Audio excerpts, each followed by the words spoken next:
Assalamualaikum warahmatullahi wabarakatuh. Saya Alfandra Viva dari kelas 11 F3. Saya akan membawakan materi tentang larutan dan suspensi.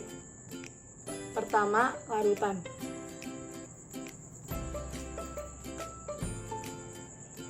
Pengertian larutan. Larutan adalah sediaan cair yang mengandung satu atau lebih zat kimia yang terlarut.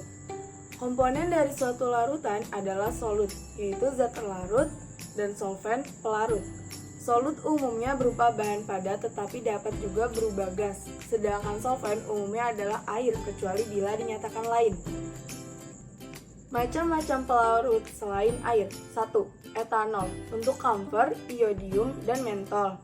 2. Gliserin untuk tanin, zat samak, dan boraks. 3. Eter untuk asam salisilat, kamfer, dan mentol. 4. Minyak untuk kamfer dan mentol. 5. Parafin liquid untuk cera, cetaceum, minyak-minyak, kamfer, mentol, dan klorabutanol. 6. Eter minyak tanah untuk minyak-minyak lemak. Macam-macam larutan. A. Berdasarkan konsentrasi solut dalam solvent. A. Larutan encer, B. Larutan, C. Larutan jenuh, D. Larutan lewat jenuh. B. Berdasarkan cara pemakaiannya. Larutan oral, obat dalam. 1. Potiones, obat minum. 2. Eliksir. 3. Sirup. 4. Netralisasi 1 ratio dan potio effervescent. 5. Gutae, larutan topikal, obat luar. 1. Collyrium. 2. Gutae ophthalmicae.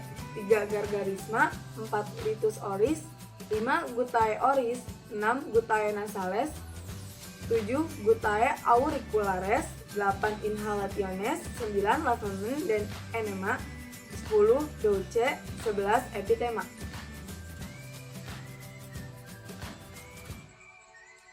Keuntungan dan kerugian sediaan larutan. Keuntungannya, lebih disukai anak-anak, menjamin adanya keseragaman dosis, lebih mudah diberikan kepada pasien yang sukar menelan, bentuk lebih mudah diabsorpsi dibandingkan tablet atau kapsul. Sedangkan kerugiannya, tidak cocok untuk obat yang tidak stabil dalam larutan, volume bentuk larutan menjadi lebih besar, adanya obat yang sukar ditutupi bau dan rasanya dalam larutan. Faktor-faktor yang mempengaruhi kelarutan. 1. Sifat solut dan solvent. 2. Kosolvensi. 3. Kelarutan. 4. Temperatur. 5. Salting out. 6. Salting in. 7. Pembentukan kompleks. Suspensi. Pengertian suspensi. Menurut Farmakope Indonesia edisi 5, suspensi adalah sediaan cair yang mengandung partikel padat tidak larut yang terdispersi dalam fase cair. Suspensi dapat mengendap pada dasar wadah. Bila didiamkan, pengendapan seperti ini dapat mempermudah pengerasan dan pemadatan, sehingga sulit terdispersi kembali. Untuk mengatasi masalah kekentalan dan bentuk gel, hal yang sangat penting adalah suspensi harus dikocok dengan baik sebelum digunakan untuk menjamin distribusi bahan padat yang merata dalam pembawa sehingga menjamin keseragaman dan dosis yang tepat. Macam-macam suspensi. Berdasarkan cara pemakaiannya ada 2, yaitu suspensi yang siap digunakan, dry suspensi atau suspensi kering dapat disebut juga suspensi rekonstitusi.